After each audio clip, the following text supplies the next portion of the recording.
Good morning, friends. Now we see the Unit 3 Electrostatic Part 6 Application of Gauss Theorem, Electric Field due to a point charge, Electric Field due to infinite line of charge. Application of Gauss Theorem, Electric Field due to the point charge. So here we consider one circle or sphere, we say that, and one point charge is there q. The electric field due to a point charge is everywhere radial. Its magnitude is same at all points at the same distance r from the charge. So here we consider this point charge, and here we say that one sphere of radius r. So the electric field due to this point charge, the influence of it is shown in this perimeter. Means in this spherical field is there or spherical area is there.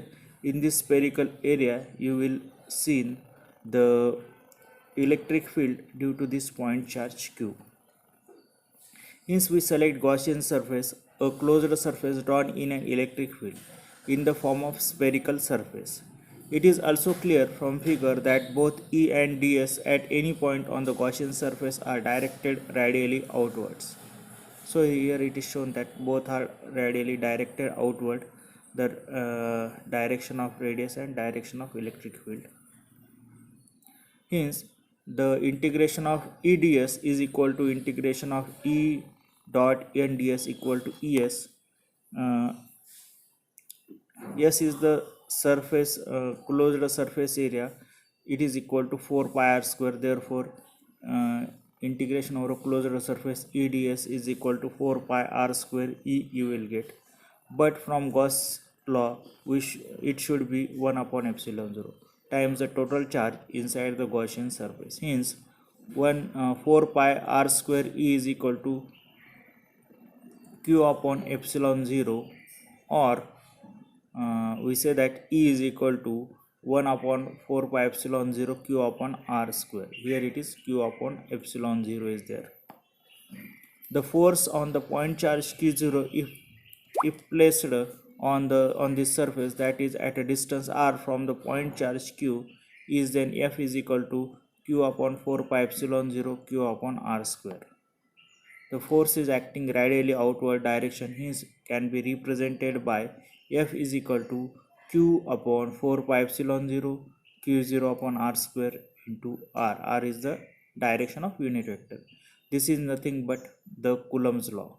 Means two charges are there, one is q and another one is q0 charge is there.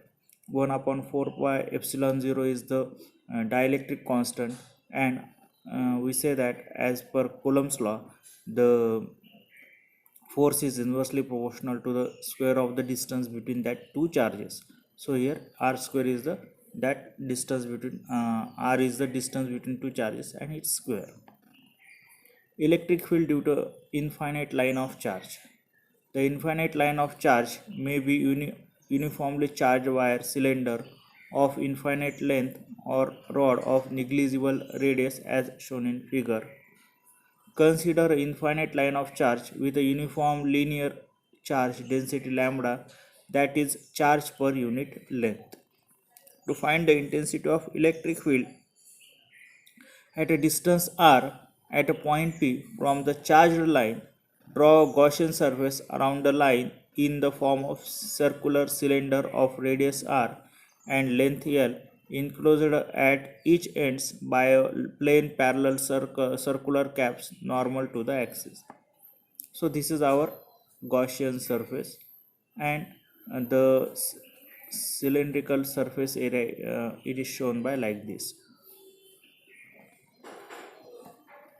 All the points on the curved surface of this Gaussian cylinder are the same normal distance from where on the curved surface of the Gaussian cylinder is equal in magnitude and radially outward in direction. Therefore, any area element ds taken on a cylindrical surface, the field vector E and area vector ds both are along the same direction, that is phi1 equal to integration over closed surface EDS equal to EDS cos theta. The value of theta is 0, therefore cos 0 is 1. therefore it is equal to EDS. Thus, hence the total electric flux through the entire curved cylinder surface of the Gaussian cylinder is equal to phi1 integration over closed surface EDS, but ds is equal to 2 pi RL, the area of cylinder 2 pi RL. So therefore E 2 pi RL. The electric flux through the cylinder flat caps of the Gaussian cylinder is zero, because the electric field at any point on either of the caps is perpendicular to the line charge or to the area vectors on the caps. Hence E and ds are at the angle 90 degree with each other, so that both the caps phi 2 is equal to phi 3 is equal to integration over a closed surface EDS equal to EDS cos 90, but value of cos 90 is 0, therefore it is equal to 0.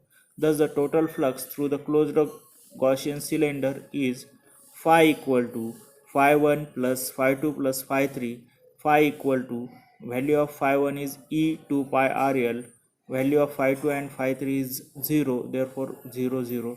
Therefore total flux is equal to E 2 pi RL. Also the total charge enclosed by the Gaussian surface is equal to Q equal to lambda L.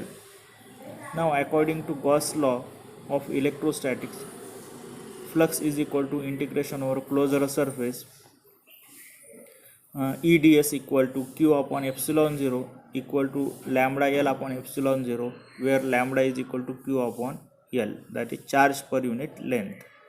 So comparing phi is equal to E 2 pi RL and phi equal to lambda L upon epsilon 0, we get E 2 pi RL equal to lambda L upon epsilon 0, or E is equal to lambda L upon 2 pi RL epsilon 0, or LL will cancel, therefore you will get E is equal to lambda upon 2 pi R epsilon 0. Therefore the electric field is inversely proportional to R, is radially outward in direction if the charge is positive and radially inward if charge is negative. Okay, thank you.